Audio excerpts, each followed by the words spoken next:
¿Te gusta hacer directos en YouTube o tienes configurados estrenos? Entonces este vídeo te va a interesar y no olvides quedarte hasta el final para conocer todas mis recomendaciones sobre la función redirigir de YouTube.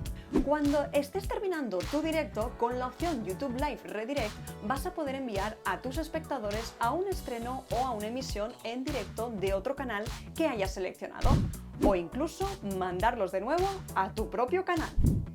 De esta manera podrás ayudar a otros creadores a que su canal sea más conocido y a que los espectadores descubran nuevo contenido. Para usar YouTube Live Redirect hay que cumplir dos requisitos. En primer lugar, debes tener más de 1000 suscriptores y, en segundo lugar, no haber recibido ninguna falta por incumplimiento de las normas de la comunidad.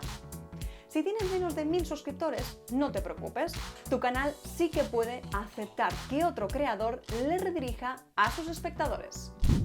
Antes de nada, debes tener en cuenta que para poder derivar a tus espectadores a la emisión en directo de otro canal, este debe darte permisos en YouTube Studio.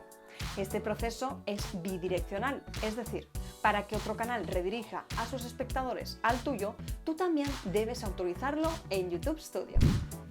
Esperamos que después de este vídeo te conviertas en todo un experto en YouTube Live Redirect. Cuéntanos en comentarios si ya has probado esta función. Si te ha gustado el vídeo, dale like para que lo sepamos y si no te quieres perder nuestro contenido, suscríbete a nuestro canal.